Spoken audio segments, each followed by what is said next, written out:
afternoon. Welcome to this session. And I'm going to just turn it over to Michael Hawn. We all know Michael Hawn and his accordion. You may not know his latest edition of Sing with Understanding. The third edition is out. So that is his newest playing play. Thank you very much. To borrow our metaphor and stretch it a bit more from what Mikey Rogers told us, we're about ready to bring this plane home. However, the last leg of the journey, depending on where you fly from, is between 4,000 and 5,000 miles. So you might, I don't want you to go to sleep though.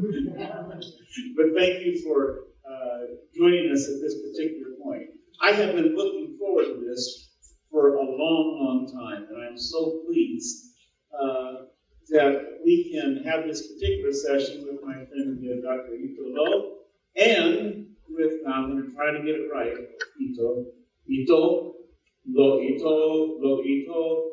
okay, say that, Lo, sounds good. And then, Chupi, Jen, Wolverine, how do you say Wolverine? Okay, I'm just...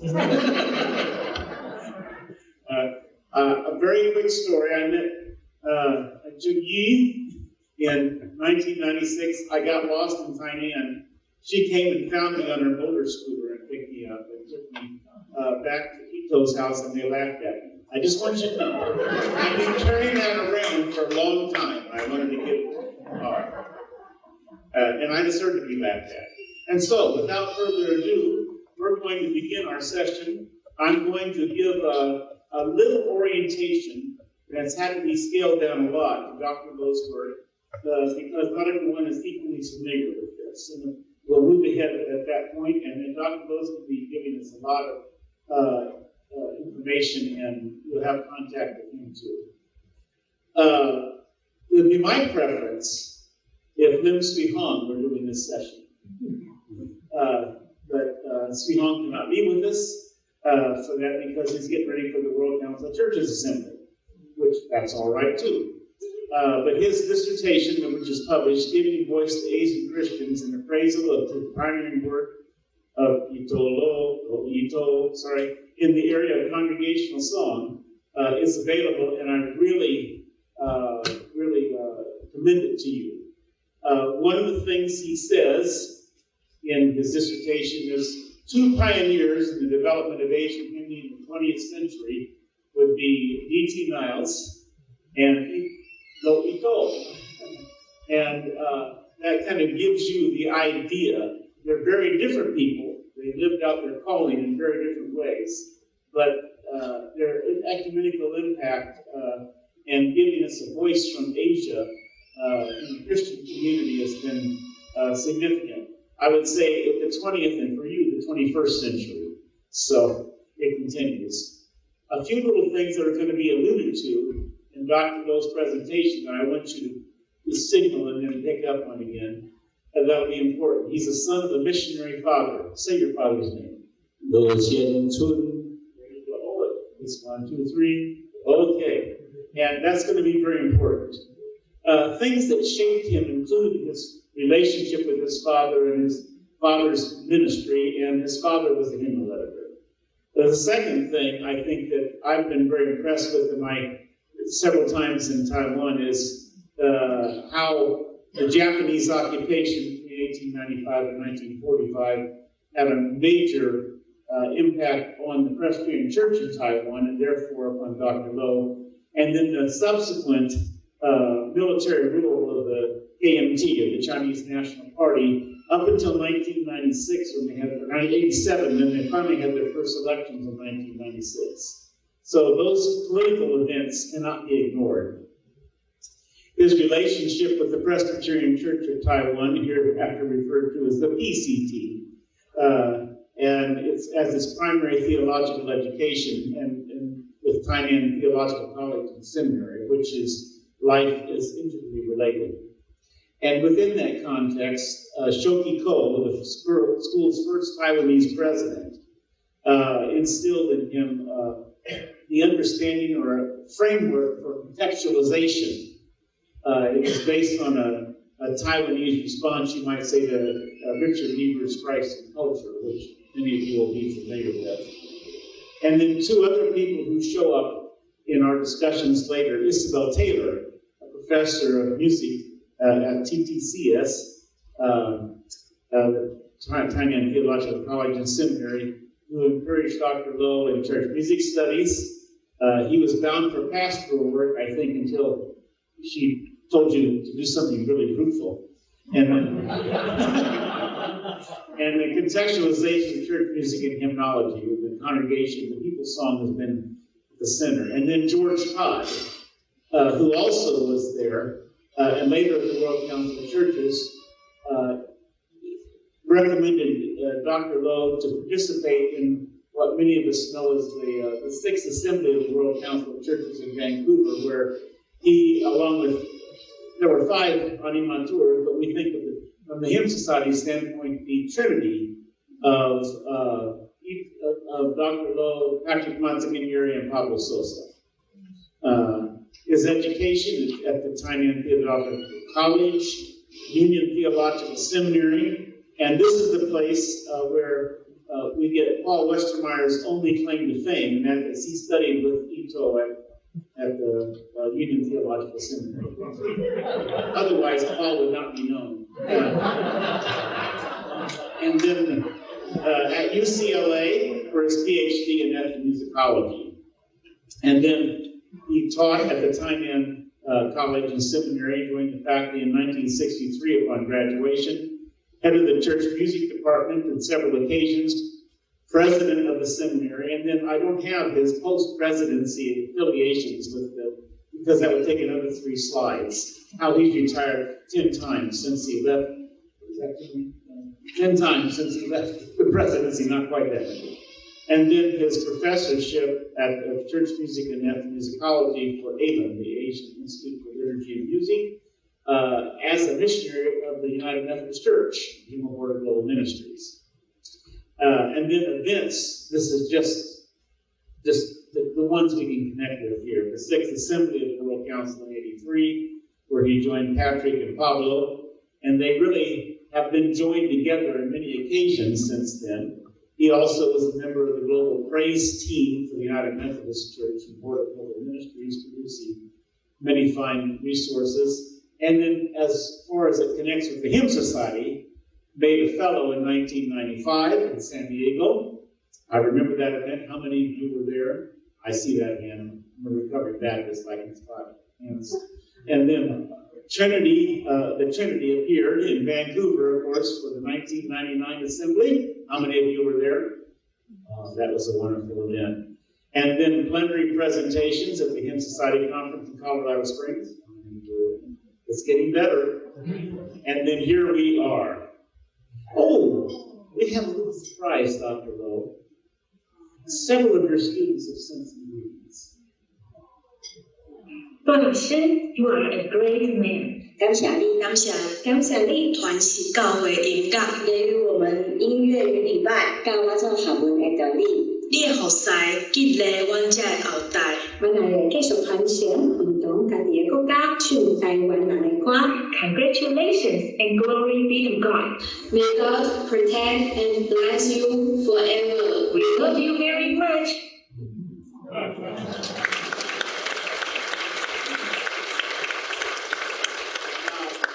This is probably a stretching Hymn Society trivia, but Grace was the piano player that Dr. Lowe brought to the 1990 Vancouver conference. Each person brought a student, and it's been my privilege to be with her in her church. She's gone to the dark side as a pastor, but... I want to say thank you to Dr. Lowe. From you, I learned and realized the value of ecumenical music. Especially, I hear my own voice for country, Taiwan. And then finally, 聽台灣嘅羅斯分三十幾屆嘅學生比較努力工作添。Thank you for teaching me church music. Blessings from your student in Toronto, Canada. 感恩。多謝你開課，我哋人講好知影敬拜上帝應該是豐富。多謝你教阮真做台灣人新聞運動，以及實踐音樂和新媒體。感謝他的我，用上帝的眼光来看见着这世界的音乐，阮发现有真侪真水的所在。就像你对看，我就想象咱创造咱阿种音乐会当行入去全世界，互阮伫音乐当中献出信仰的奥妙，感谢，互阮有勇气用阮乡土的歌声，甲乐器来敬拜上帝，互伊有价值甲意义。就像你对看我的感觉，互我通欣赏，将人甲民众无共款讲甲向水来到了上帝。就像陆老师用你的教育、生命、音乐甲信仰，活出真水的见证。就像你互阮有生命、有呼召、传承、安静、毋惊、无拖慢，只求基晓带来看的教育音乐，伫阮所信的信仰中。I believe in the first video, our participant from Taiwan who was crowned this morning, weren't you in that video? In that first video? Yes. So she traveled over here to get that primary experience. So we're going to start by singing one of Dr. Lowe's songs, and I have to go out of it here in just a minute to bring it up. And this one you don't have directly, but it's easily accessible in Sound of Bamboo, which all of you should have a copy. GIA has it. And so, your turn.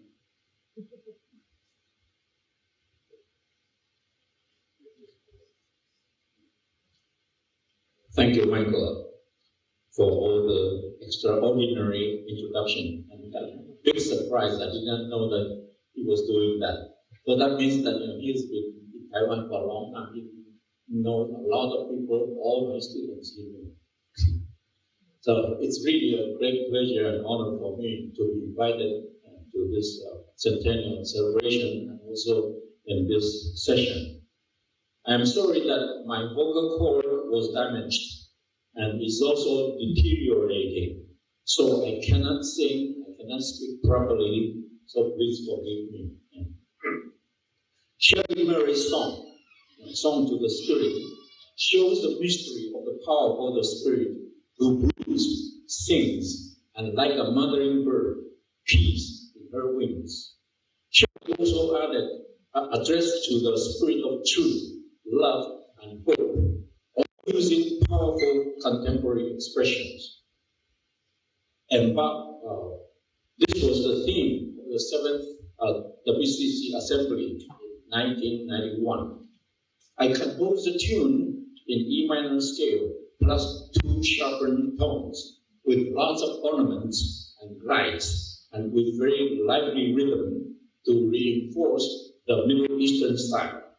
So I encourage people who sing this can use any harmonic or percussive instruments and improvise in any style and any tempo as the Spirit moves you to make this one exciting. And the tune name, Kim Xin, means renewal. Join me on the refrain first.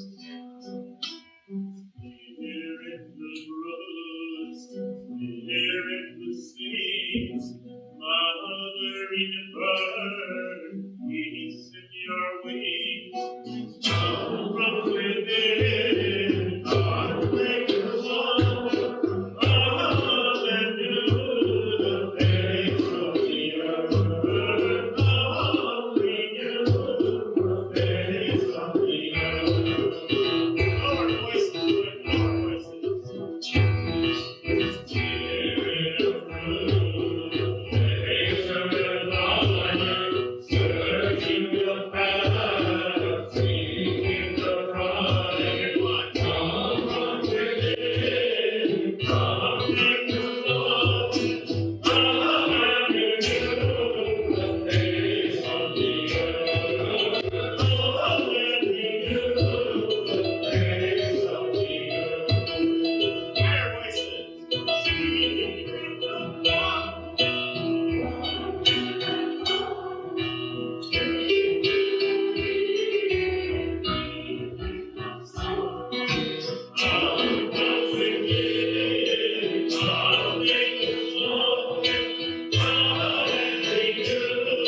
Oh,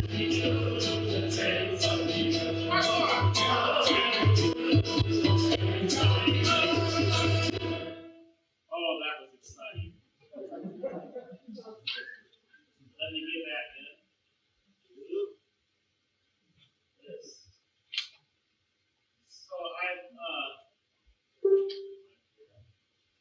So I've talked to Dr. Lowe about, we agreed on 3 questions that I think will give you some insight into his ministry and his work. And you're going to find out some good stuff. So Dr. Lowe, discuss your early years, your visits to the tribal peoples in the East with your father and the influence of this on your work. I was almost 11 years old when my father began his pioneer mission among the Aborigines of Taiwan in 1947. There were dozens of different tribes. My father only worked with 5 of them, but many among the Amis tribe, the largest tribe in Taiwan today. The tribal people were the original inhabitants of Taiwan from time unknown. Scholars believe that around 6,000 years ago, they began to migrate to the south, to Philippines, and gradually further south to the Pacific Oceans, and then spreading all over Oceania, even all the way to Madagascar, near the eastern coast of Africa, forming the largest linguistic groups called Austronesian. The tribal people were mostly hunters, fishermen, and farmers. After World War II, they were still poor, living in simple thatched huts. Many of them were without electricity. So my father gathered the villagers at night, sitting on the floor, using a lantern and an oil lamp sky projector to tell Bible stories, singing translated Western gospel songs in Japanese. Because Taiwan was under Japanese rule for 50 years, and that was the only language they could communicate with outsiders.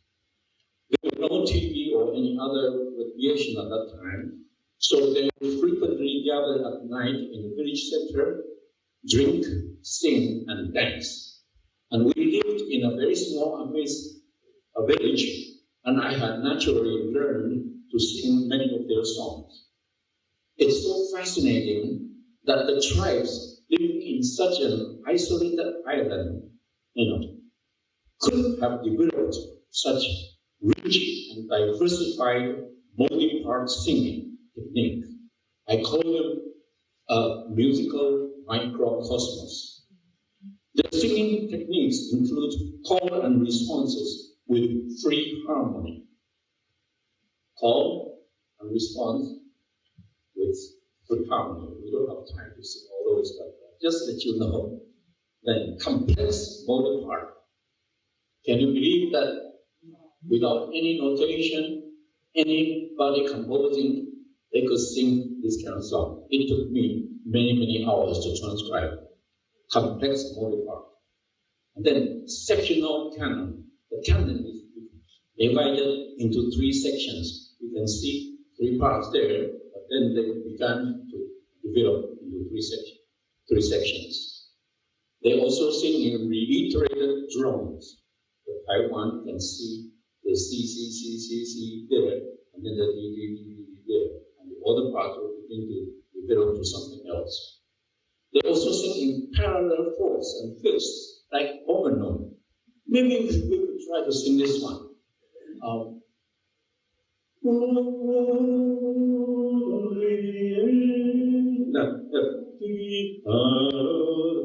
the men sing the bottom one, all the women will sing the top one. Okay?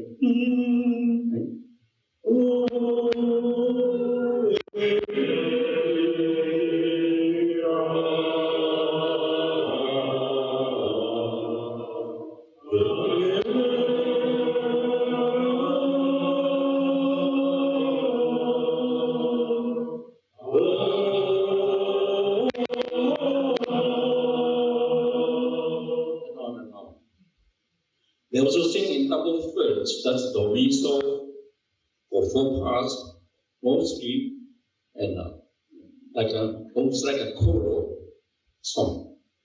The blue track, however, has a very unique harmonic singing technique in Pasibut, which means a prayer for abundant harvest of millets. They alternate singing in 2 to 3 parts in a series of intervals, approximately, I'm saying approximately, so and mi, and then so and re. You know that the mi has stopped, okay, and then re comes in, then so, and then mi again, and then so, re, then so, do. That's the point that the upper tone, you can see the sharp. Raise a little bit a microtone only, very small microtone. And then a new cycle would continue. You can see the chords here, the whistle, only that. It only happens, in between and as a cycle. And then gradually, you can see gradually up higher and higher. So each cycle moves up a small microtone. And then all the parts will follow. This would continue to raise higher and higher and higher at a high pitch level that they are satisfied. So one could almost visualize through sound the growth of the millets taller and taller. So it's really fascinating to hear such a kind of singing. We don't have time to describe them in detail, but just to point out that my early exposures to the tribal musical culture had inspired me to write my dissertation 30 years ago at UCLA. After my father had learned the Amish language, he began to translate and compose hymns, also translated part of the Bible into the Amish language, and finally published the first Amish hymnal in 1958. Sometimes I accompany my father to remote villages to teach Sunday schools. I play trumpet or accordion to attract people, to gather people. And for 5 years, I taught a Sunday school in a small village every Sunday night. Some of the tribal people were very suspicious of people entering their villages. But my father had to use his medical knowledge to heal the sick and his musical skills to gain their friendship. And frequently, he had to help them solve their family problems or conflicts. So gradually, my father gained their trust and finally led them to become Christians. A few years after witnessing my father's love and sacrifice for serving the tribal people, I sensed the calling to follow his footsteps, to help him in the ministry. So at the age of 14, in a summer camp, I dedicated myself to God and made the decision to study at the seminary. But somehow, God had other plans for me. I will explain later. The mass conversions and fast growth of Christian population among the tribes were regarded as a mission miracle of the 20th century. Thank you. You have a handout that has a picture of Dr. and Mrs. Lowe on the front of it. And this was compiled to save us time, but also to give you a sense of the scope of some of the many students that he has impacted and their influence around the world, literally. Some of them are featured on some of these welcomes that we're going to have scattered throughout. And then you have the essential bibliography of Dr. Lowe on the last couple of pages as well. So Ito, a couple of other people have greetings for you. Thank you for enriching our musical and cultural life. Congratulations. 我是感谢你对台湾和这个世界的贡献，恭喜。There's so much we could say about each one of these, but I'll not do it.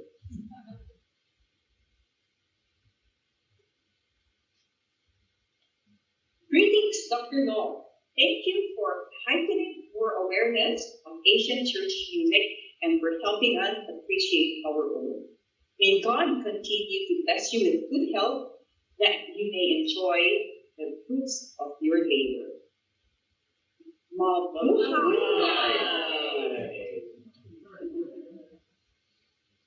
And now we look at a second song. Let me bring it up here.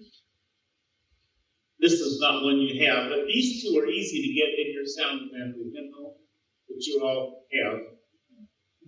And so, take it away. Oh, sorry. Some music, this song was done in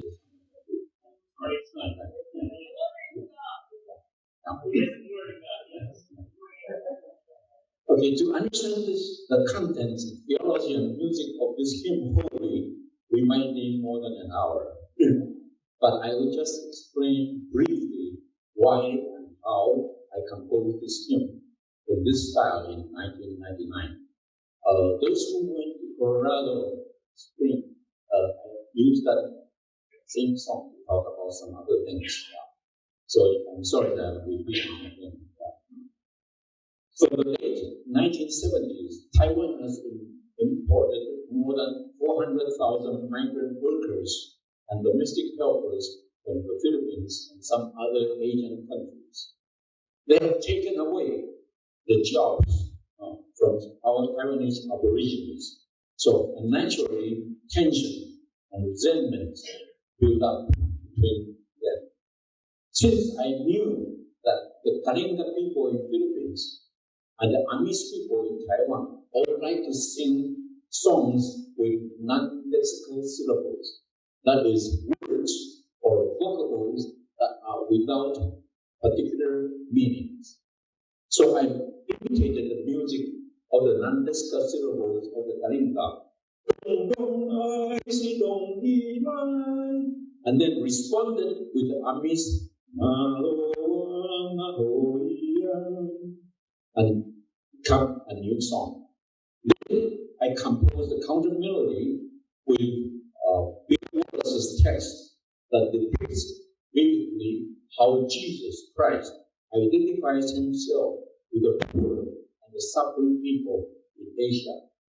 We all know that non-lexical syllables are by no means meaningless. They could express your feelings of joy, sorrow, love, or idea or concern that are too difficult to be verbalized. But the culture that sings them will understand their built-in or hidden meanings. So I feel that this phenomenon of singing non-lexical syllable may be related to what St. Paul says that as the work of the Holy Spirit. He said, the Spirit intercedes with sighs too deep for words. Romans 8:27. So non-lexical syllables are like sighs too deep for words. So my intention was the fusion of the two musical cultures to enable them to express and share unspeakable emotion or feelings, to be sympathetic with or accept one another. More importantly, the text calls people to beat the drum, play the flute, etc., and pray the Spirit to give creatures and cultures wholeness, stillness, growth, and worth. To me, this hymn shows a holistic salvation of Christ in Asian way. So make sure when you sing, you sing the second voice. I'm sorry that in the Presbyterian, glory to God, we remove the second, the non-lexical syllable. So that when you sing, you don't know what it means. That's unfortunate now. But please, you sing the second stanza first, and second voice first, and then the first stanza. You can sing in different ways, either singing with text with an unmistakable two parts, or only text with two parts, or you can make any changes that you want. Shall we try the second voice?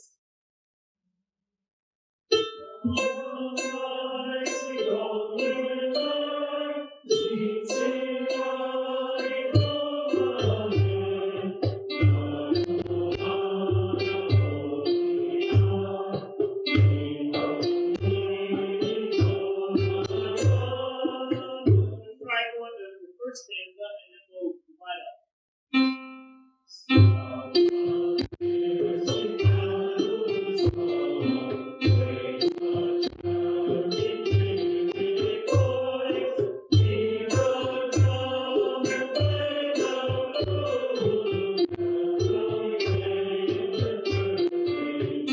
Pick apart. Here we go. First stanza and gone long.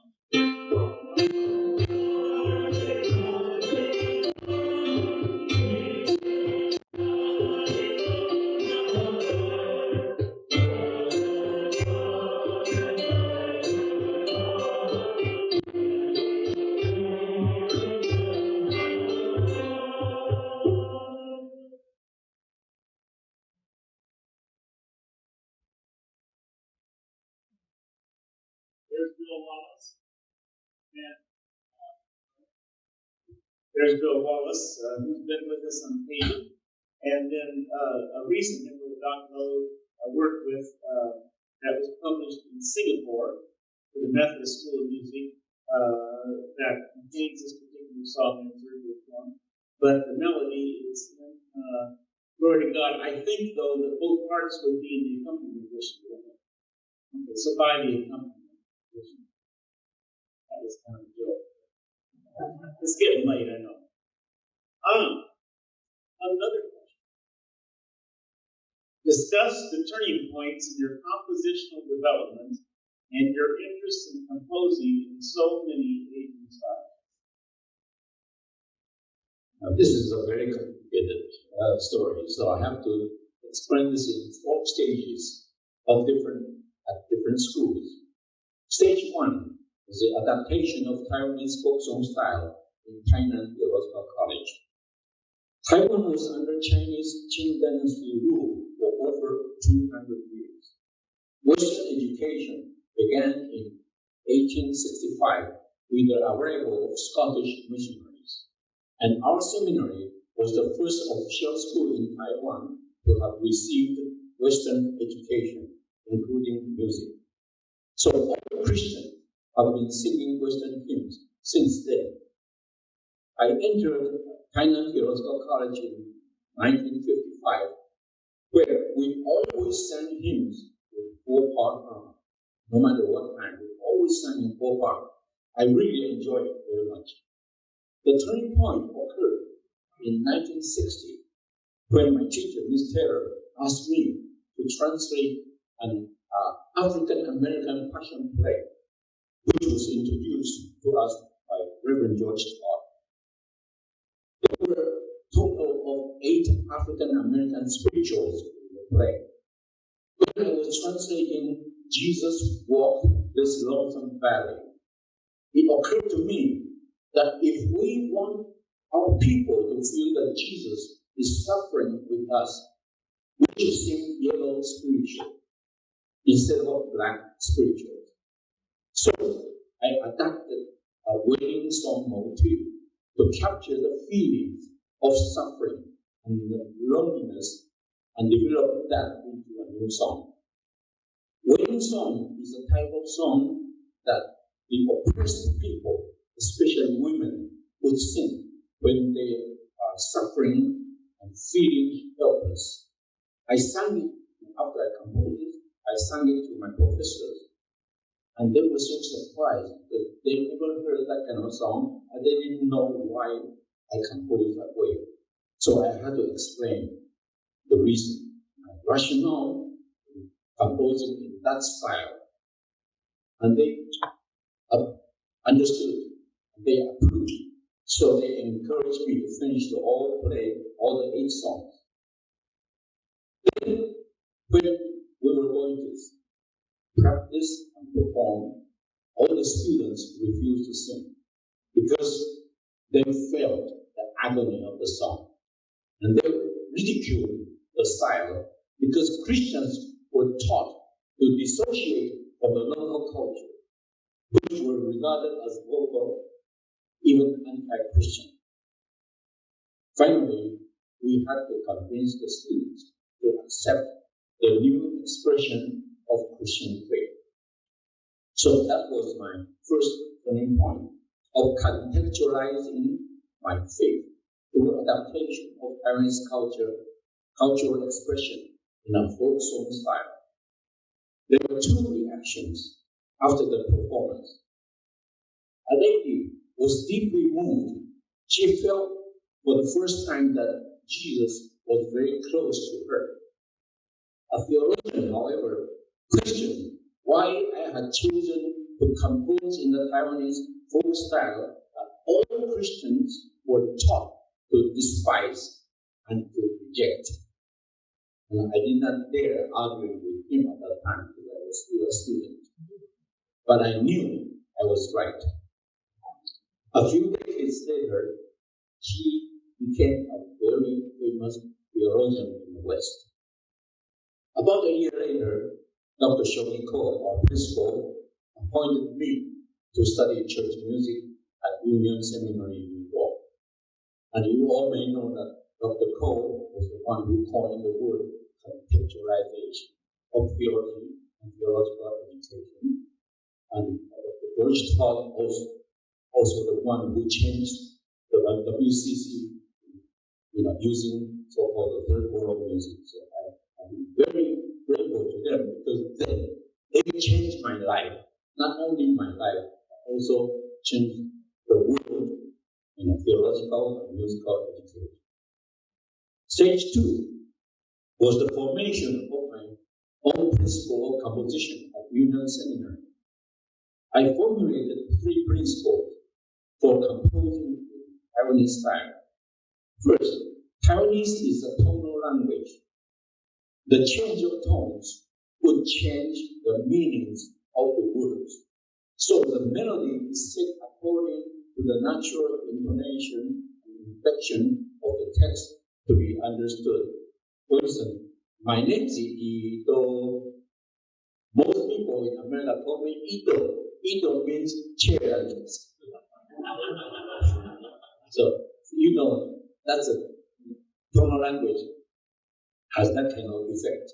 Second, since most of our folk songs melodies are in 5-tone scale, or re, mi, sol, la, without a half-tone progression, I also follow this general rule, but other tones like the si or fa are also used for modulation or other purposes. 3, choral music is written in polyphonic or contrapuntal style that will reflect the Taiwanese character of melody. I also avoid the use of any Western chords or chordal progression.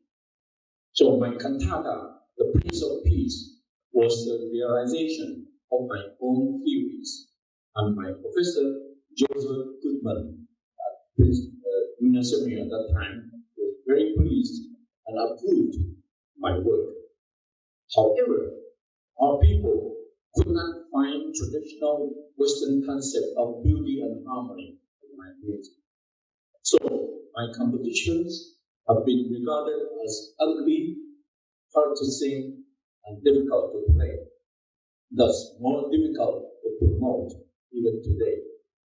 But I'm grateful that a few of my students have accepted my style and have begun to appreciate them. Stage 3, the inspiration of Asian and Pan-Asian styles at Asian Institute for Literature and Music.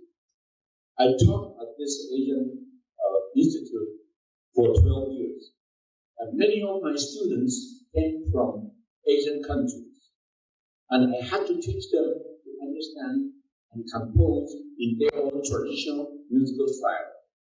So I demonstrated to them by composing hymns and liturgical responses in Taiwanese, Japanese, Korean, Indonesian, Indian, Filipino, Thai, Burmese, Nepalese, and Middle Eastern song style, with certain contextual harmony that droned or simplified gamelan, texture, foods, or Japanese koto, etc. Stage 4, promotion of global church music. During the last 3 decades, I've been teaching Taiwanese, Asian, and global hymns in Taiwan, Hong Kong, Malaysia, Singapore, Indonesia, Myanmar, Thailand, etc. All my compositions have become freer without being limited to any particular style.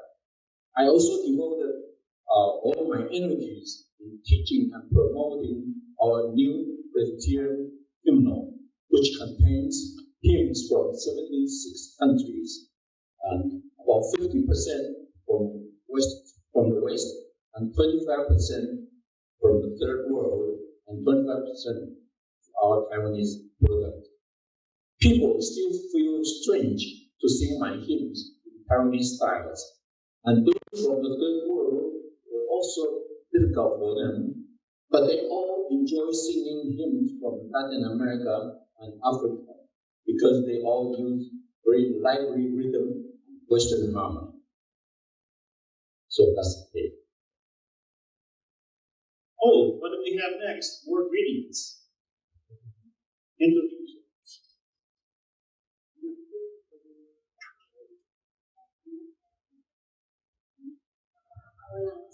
We are so blessed to be here today.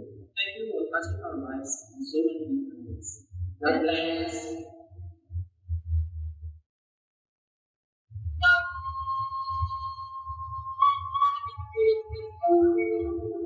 Sisi, malami na torang molo.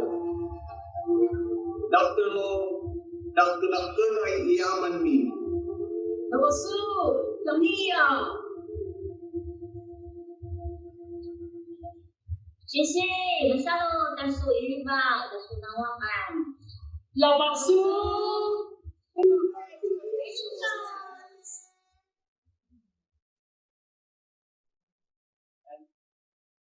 Then we turn to spoken word. You have this one on your handout. Many of those students I haven't seen for many years. Thank you for taking me. Yes.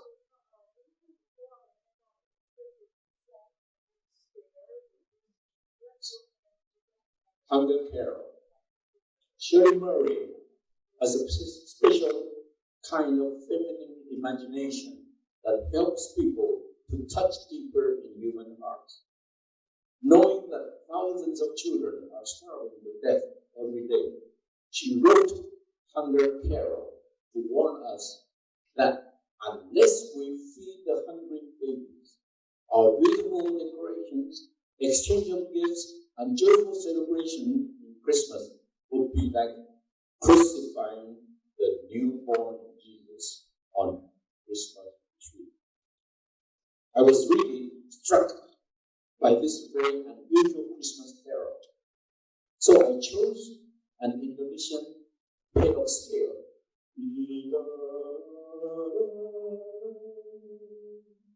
to compose the hymn, with the accompaniment like a kettle gongs, imitating, anticipating, or decorating the main melody with motifs in groups of threes and fours, and with larger gongs punctuating periodically at different intervals to imitate the gamelan style, to express the sad and guilty feelings of the text. The tune name, Smoky Mountain, refers to a huge garbage dump in the outskirts of Manila City, where thousands of people, including innumerable hungry children, savage through the waste to fill their hungry stomach or to make their living. So the music and the tune name remind singers to reconsider the meaning of Christmas, lest we crucify baby Jesus again. on Christmas tree. Now, Dr. Lowe, we have a real surprise for you here. I contacted one of them was our former sheriff student, Mike Indy, and Dr. Liu in Malaysia, and they put together an ensemble to sing this piece. And as a backdrop, you'll see pictures of the Tainan Theological College and Seminary. Don't cry. I do, but would you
like us to try it?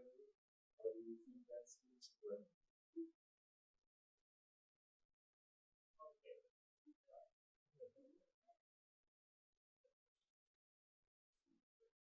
Shall we all sing the first stanza?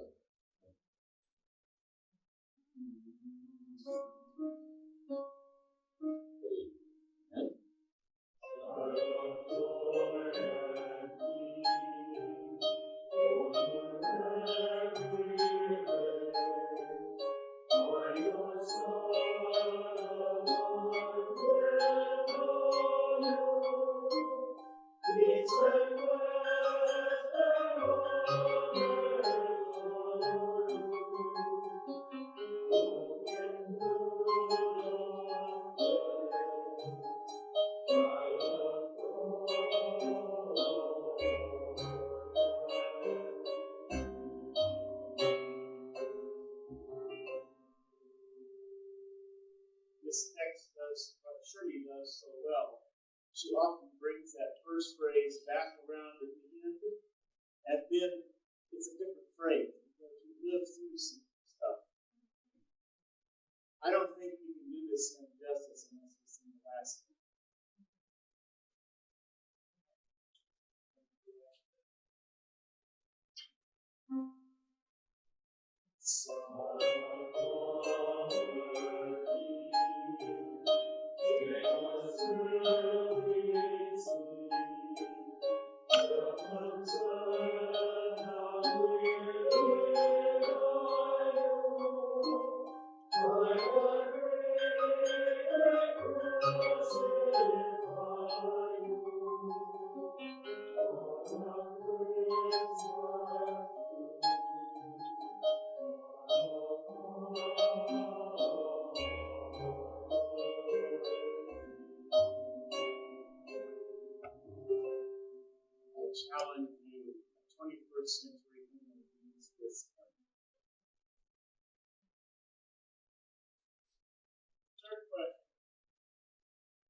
discuss the importance of sound of bamboo.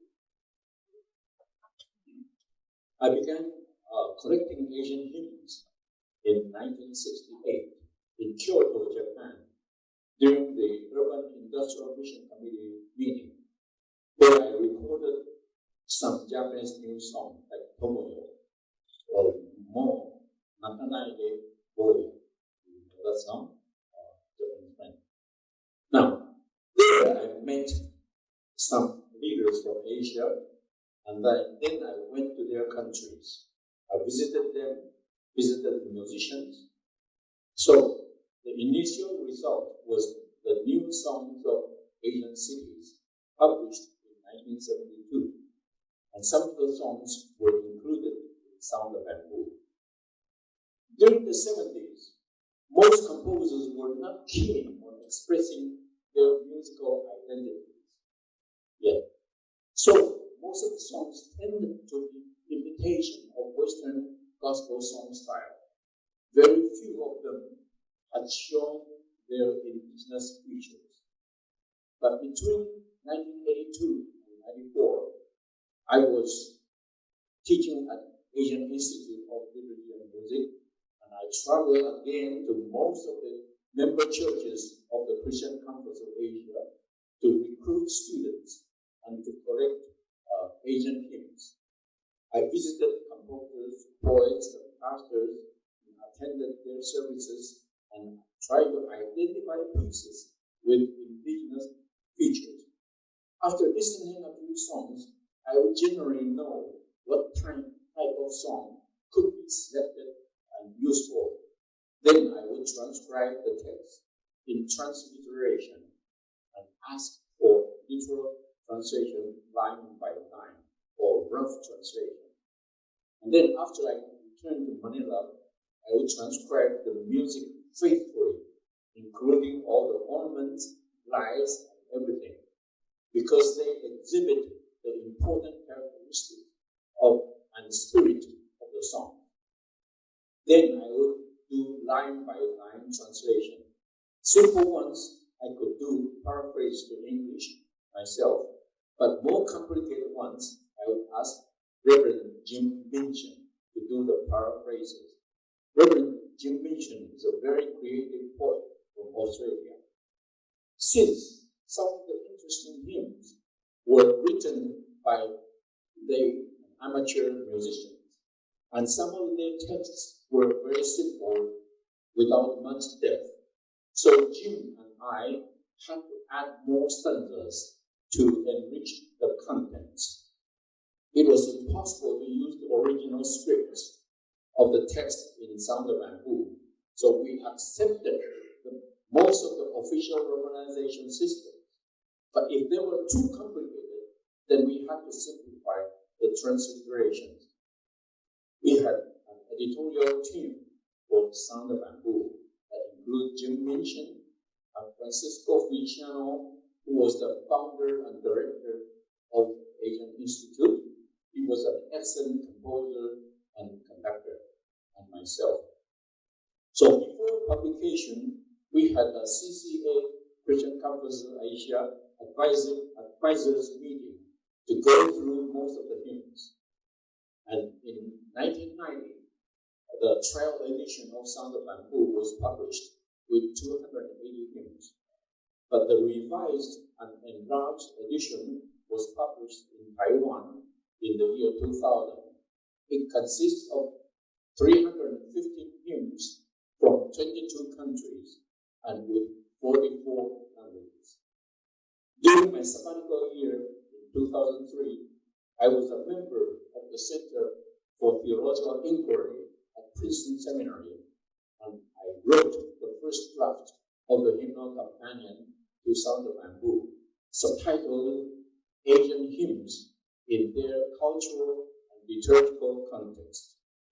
I was very grateful to Dr. Batastini of GIA, who is here also, for providing some funds for my further research.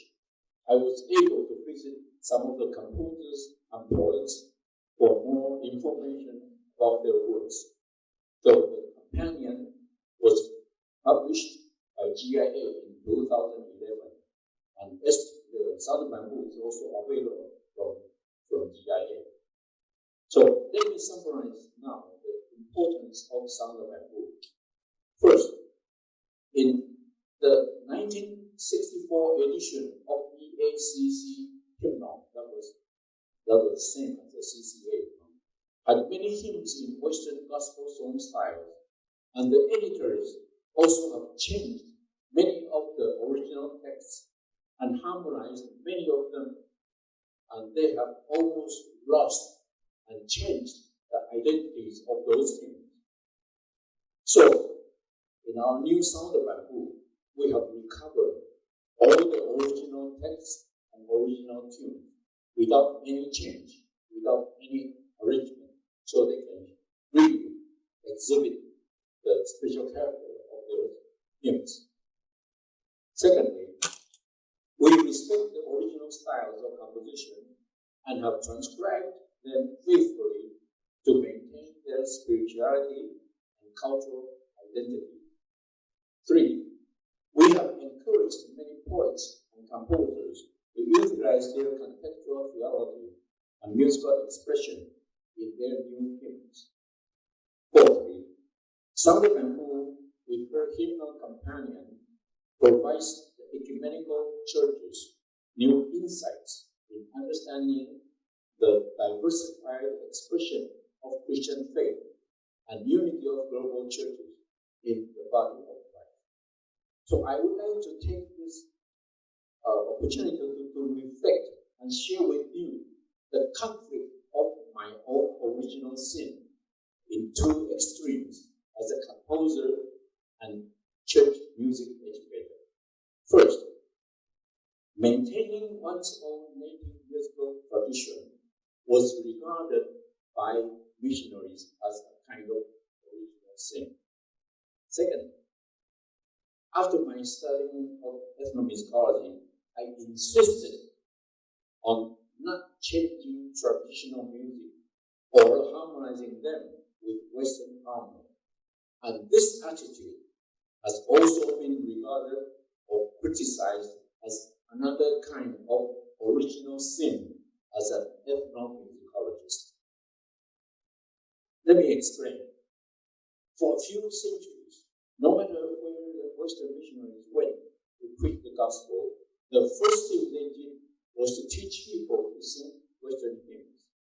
And to show their new converts new life in Christ, they had to cut off totally from their traditional culture, including music, as if they were their original sin. Thus, almost all early ethnomusicologists from the last century have accused Christianity and missionaries to have destroyed the musical cultures of the world. Thus, this becomes the missionaries' original sin. So, I felt guilty as a church musician, and from the very beginning of my musical career in collecting and promoting Asian church music, I emphasized the importance of Imago Dei, God's image in all people, that is, creativity in all humankind, and the ability to create diversity of musical art that will reveal the beauty, mystery, and glory of God's creation, truth, and love. So I always confess my original sin as a Christian ethnomusicologist, that I must do my best to protect traditional music from being destroyed, altered, or harmonized in Western way. And for this reason, I have also been accused of preventing people from being modernized. And my answer to them is, modernization is not the equivalent of Westernization. This was the conclusion and my motto of church music education before I left Manila in 1994. So this is a very complex academic and theological debates of contextualization that cannot be explained or solved within a short time. This is also why I hesitate or don't dare to adapt any tribal music for my compositions. Thank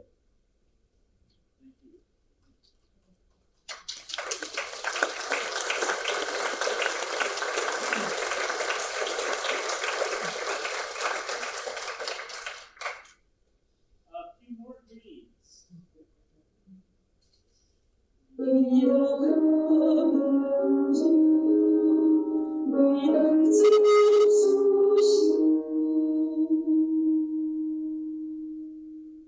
Dr. Law, you have guided us through global church music.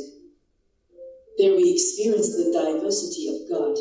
You let the world experience the beauty of Taiwan through your composition. Therefore, we are full of gratitude. At the last, an openness unrevealed until its season, something God alone can see.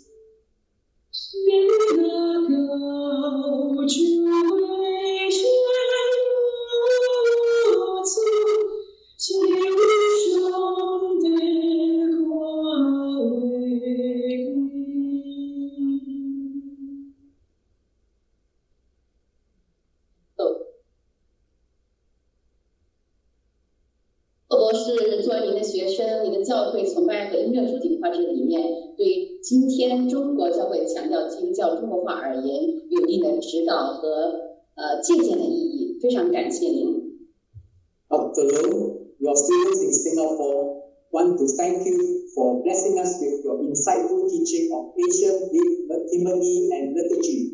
Your teaching has helped us in our crafting and leading of worship liturgy in our churches in Singapore.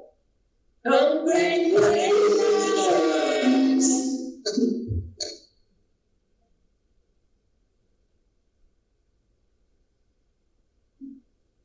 So we have a few minutes for a little conversation before we sing one more song at the end. And this kind of a group, my guess is very special to gather for Dr. Low, because it isn't often that he gets this kind of interest and appreciation for his work. So I know that you have something to contribute and ask, and so this is your time. You may never get another chance. Let me see, I'm going to have to travel. Okay, thank you. You're younger, you travel.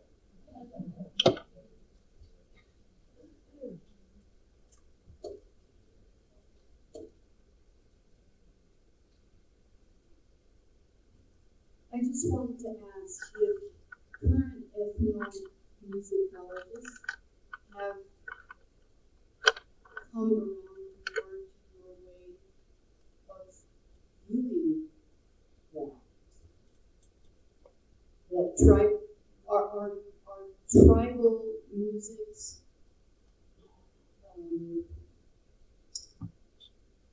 more accepted by ethnomusicologists now? Is your viewpoint, do they agree with that more? Or are you still criticized?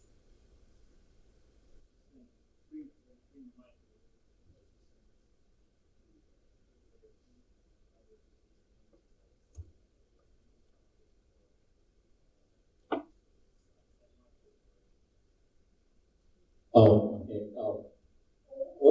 the ethnomusicologists in Taiwan, they are still accusing Christianity of destroying the tribal music.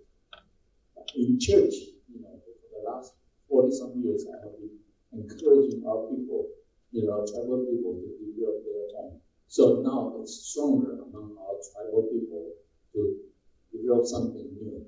But something I feel sad, just like what I said before, they use the melody and use guitar, use piano, keyboard to add chords. They even compose in rock style. Amiskapo, but all the music was rock. And I said, it's not the right. So we still have this kind of struggle. Other questions?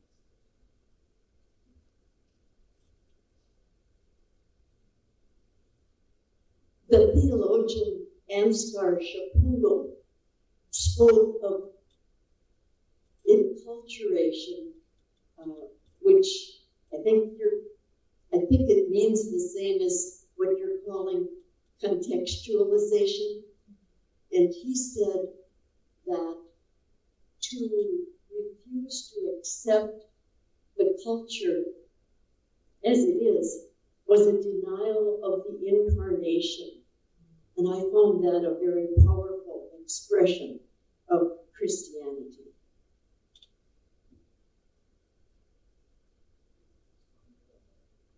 Well, thank you. That's really, I agree with you, that kind of statement.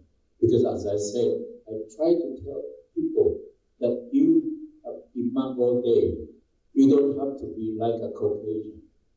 The problem around the world is, and please forgive me, I'm not against Caucasian, but most people around the world, of the third world, they look up to Caucasian. Any way they express it is good, and we will follow. So I've been trying to change that image. Yeah.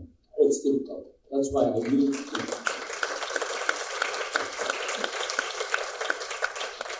because they accuse me of not letting them to become modernized.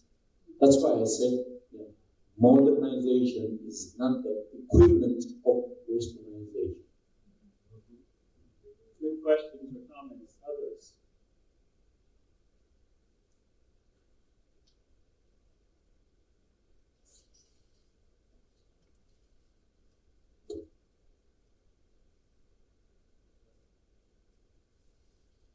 Composers of music like to steal ideas from wherever they can. Is there a concern with, say, a Western composer using some of the ideas that you are presenting? I guess I'll leave it at that.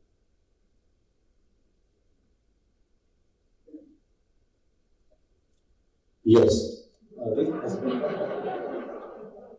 We have been discussing about this, since 1982 when we were together, because that was the time I tried to convince people that music, there is no such thing as everybody. Music is a common language. Everybody understands. I said no. Every culture has their own different expressions. And the tendency of European composers, they have the skill. So they will use harmonization and counterpoint or other instruments to make it more beautiful, more acceptable. But I was against that. So that's why I was accused many times. The problem is that, okay, composers have the freedom. They are free to do anything. But I just hope that the composer would respect the culture. At least the first stanza, if it's a hymn with a short tone, the first stanza should be exactly the way the original people sang. And then, if you want to, if you're doing something, you can do it.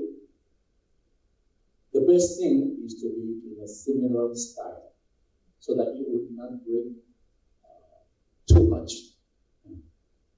But the problem is that almost all the time they change.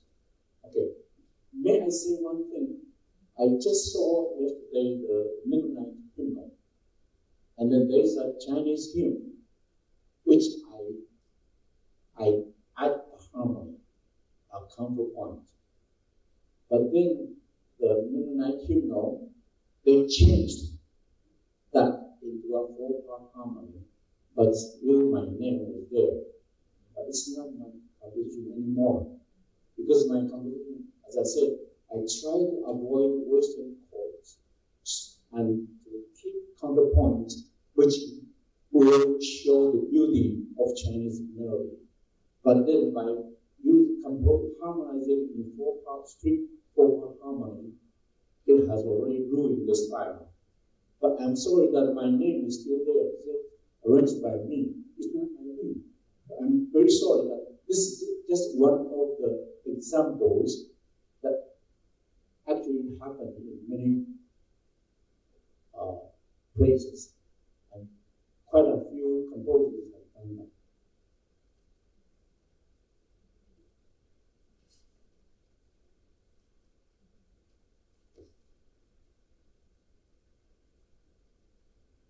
I'm so sorry. I'm really asking about cultural appropriation.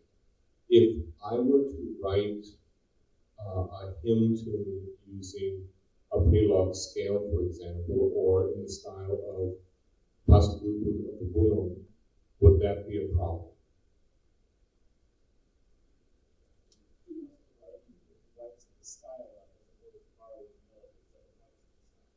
That's totally okay. Yeah, because you are using it as a different culture, and then you want to express your skill, or let's say Imago Dei express a different way, and that's a good thing, you know. But what I was trying to argue was that when they adapted the hymn, they changed the melody, they add harmony to it, and which destroyed the culture of the particular country. But a composer wants to use certain, melodical or musical style or something. That's okay, because you are not destroying it. You are creating something new out of it.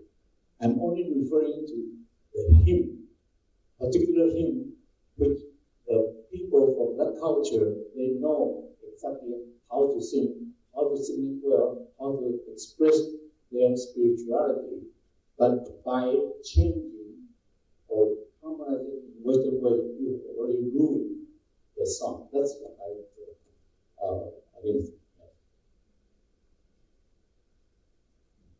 I want to make sure we have time for the last song. So, he has provided us with some copies of Dr. Lowe's compositions that have just been published. There's not enough for everyone.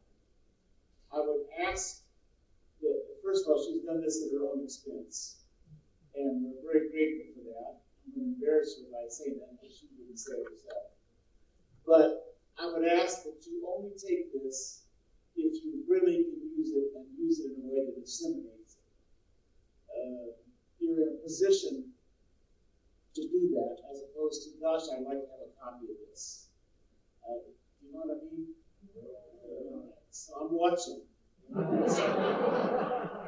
are you getting that look for, Richard? You're retired. You don't know what to do with the books you've got. So it's things like that. But your library or whatever it says.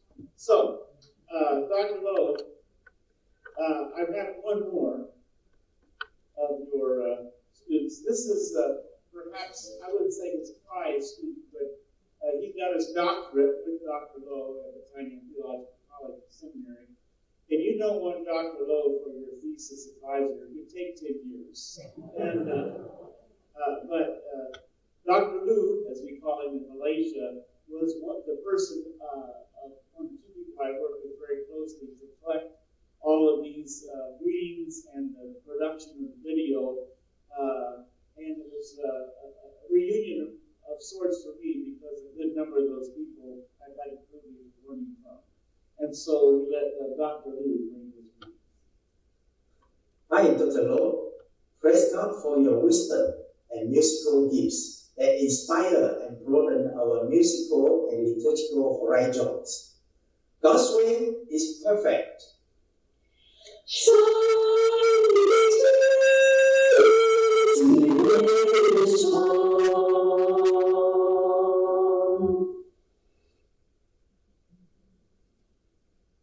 And so Dr. Lowe is going to conclude with a brand new, well, in the last few years, one of his two settings of the Spirit comes by Shirley Murray.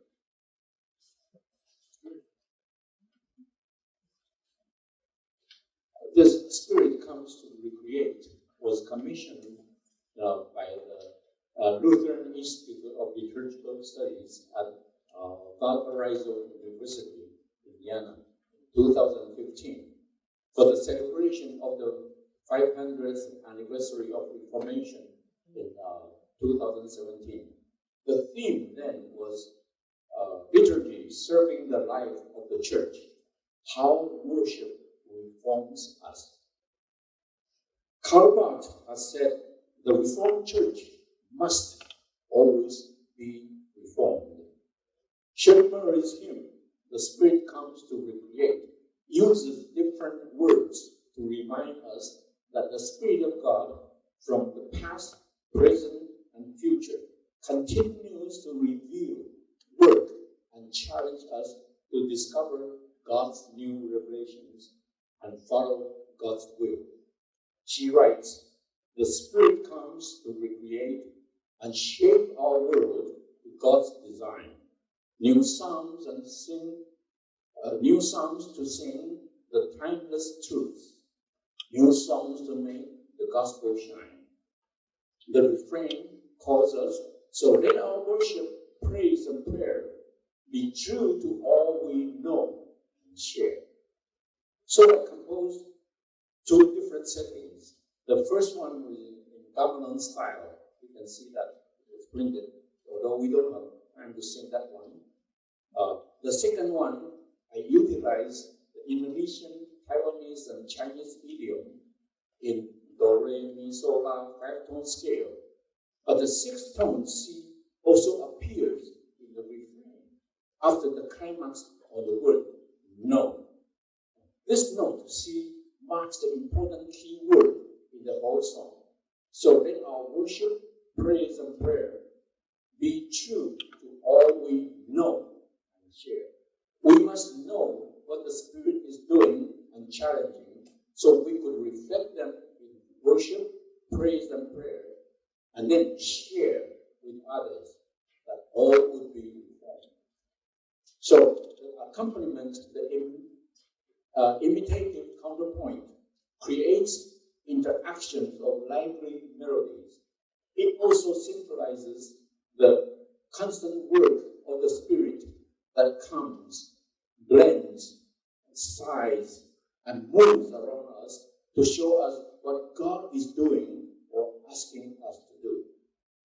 The consecutive chords and the refrain, plus the series of short motivic imitations, build up to climax with parallel descending chords as a big contrast to paint the words, be true to all we know, and then concluding with the action to share.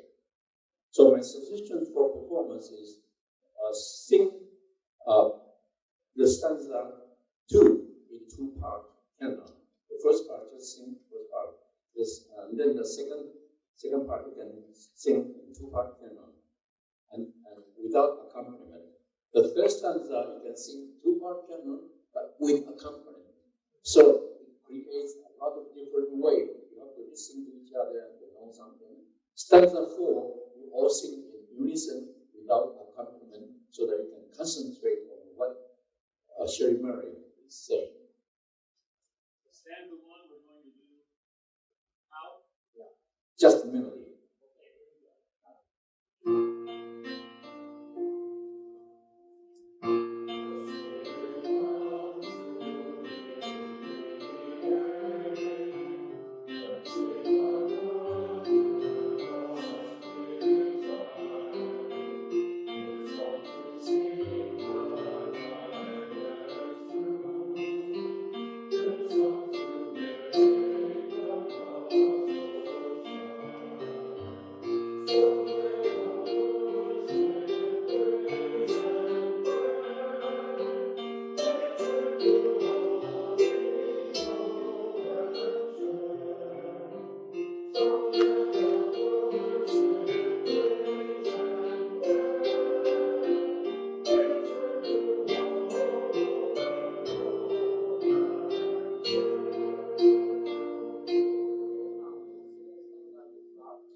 So let us worship, praise, and prayer. Praise to the Lord,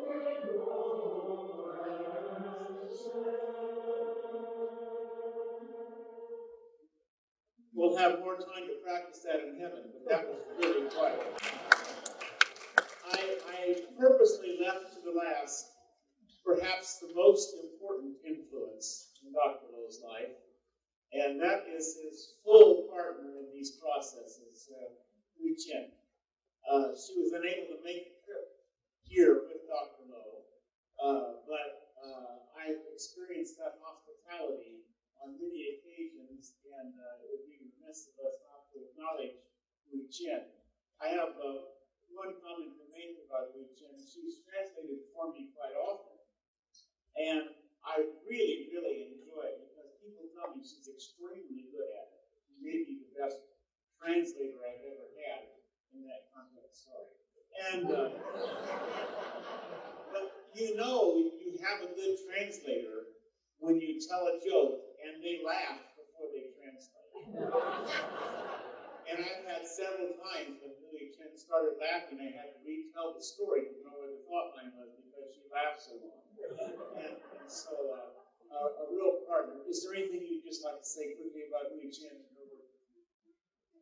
Well, I could not have done whatever I have done without her, because she was very a woman with wisdom and faith and sacrifice. She sacrificed her own career as an educator.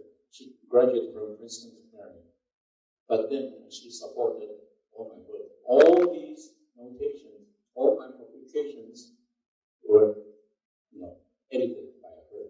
She criticized me, even though she is not a Christian. She loves music, but she can criticize my composition. So I'm very grateful to her. I'm sorry that she could not come. She would like to come, but her health doesn't allow her to travel so much. So I would like to take this opportunity to express my gratitude to Michael especially, and Sam Young and many other friends in the Hymn Society for showing your interest in and support of my work. And also thank all of you to come to this session. And thank you for your support. Soli Deo Gloria. Thank you.